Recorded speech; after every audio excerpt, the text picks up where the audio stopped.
one star-studded game to another. The game of the day is almost here, featuring the MVP frontrunner at home, where he's 8-1 in the regular season. 13 touchdown passes, 0 interceptions for Lamar Jackson in the last 4 games. He's been, frankly, unstoppable, special, different. But you know, we have this thing we do as a society with unique or special people. When they don't fit the mold, when they don't look exactly like the people who have come before them, we doubt.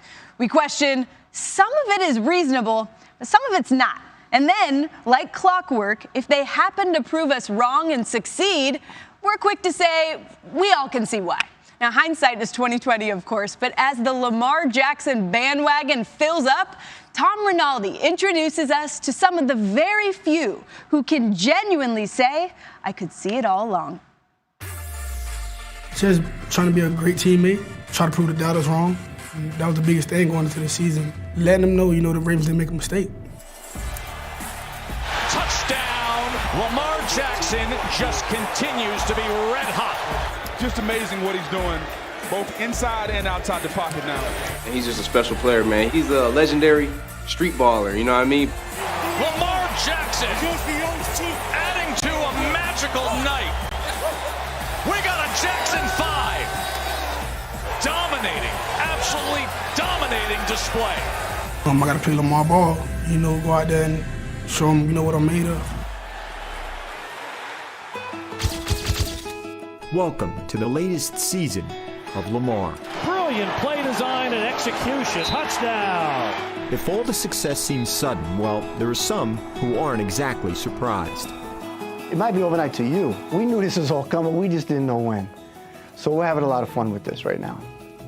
Lamar Jackson's legend first came into light here in Boynton Beach, Florida.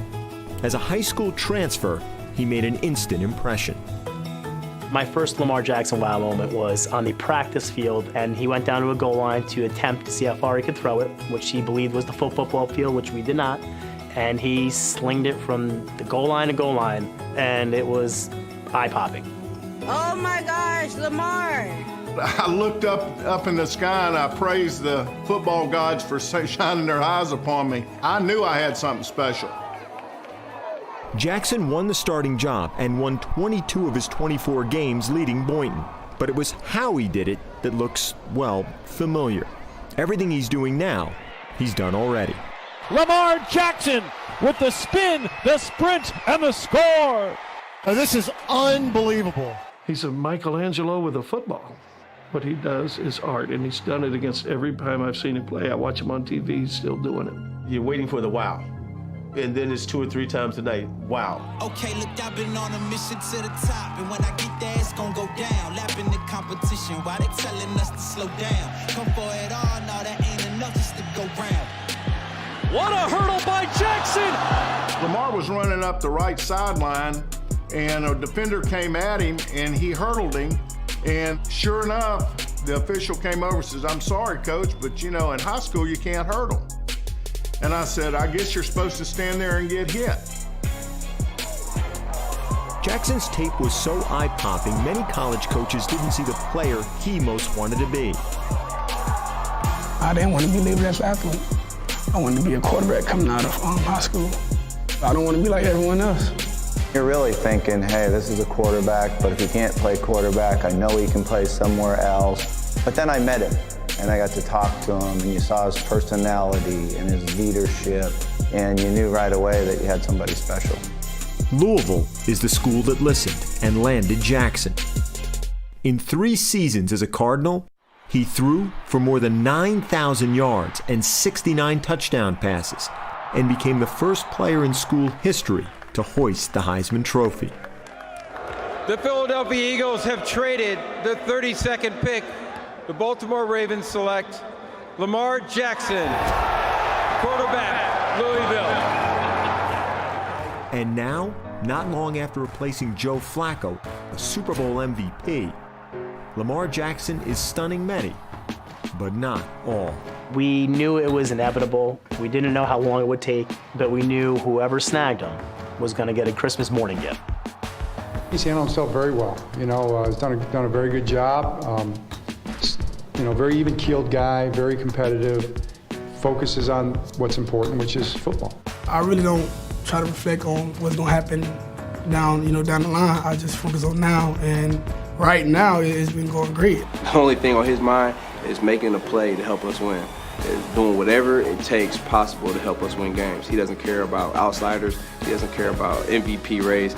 MVP! MVP! He don't care about nothing. He wants to win the game because we have goals of being Super Bowl champions, and he loves his teammates. He don't want to let his teammates down. The legend of Lamar grows. Lamar Jackson is 15-3 as a starting quarterback in his career, winning each of the last 7 starts. But he's not the only QB in this game with an impressive career record. Jimmy G is 18-3, and their combined record of 33-6 is the best for any 2 QBs entering a game. Big X factor in this one, though, is the weather. For that, we go to Sal Palantonio. Hey there, SB. As you can see, the tarp is off the field, but the rain has not stopped. It's supposed to continue all the way through the start of kickoff and throughout the football game. Wind gusts at 20 miles an hour at 1 p.m., just in time for kickoff. As you remember, I covered the Niners when they visited FedEx Field 2 months ago. Rain then, sloppy game, 9-0. The Niners beat the Washington Redskins. They'll have to score a lot more points in this game to stop the irrepressible Lamar Jackson, and I do not use that word lightly. Lamar Jackson said this week, we want to come smack defenses in the mouth. Now get this number. Last 24 offensive possessions, the Ravens have scored touchdowns 17 times. That's 71%. The NFL average, 21%. SB? Wow. I mean, I love watching the confidence of Lamar Jackson grow. He's talking about the Super Bowl. He's talking about smacking guys in the mouth. Randy, what is impressing you most? Yeah, sorry. In case there's any confusion there. What's impressing you most about this guy right now? Well, we always talk about when we see a running quarterback that's very athletic, the first thing we say is dual threat. He's a dual threat. Well, Lamar Jackson is a true definition of a dual threat quarterback. Here against the Houston Texans, can he stay in the pocket and deliver the ball? Right there, as you can see, the offensive line, the seat parted. He could have easily escaped, was able to deliver the ball. Here, he can escape again, got pressure in his face, wrapped up. Let's deliver this ball, Lamar Jackson. Against Aaron Donald last week. Well, are you able to get out the pocket? Nope, I'm just going to stay here and give my running back Ingram this happy route that he scored the touchdown. And this is what makes this man who he is.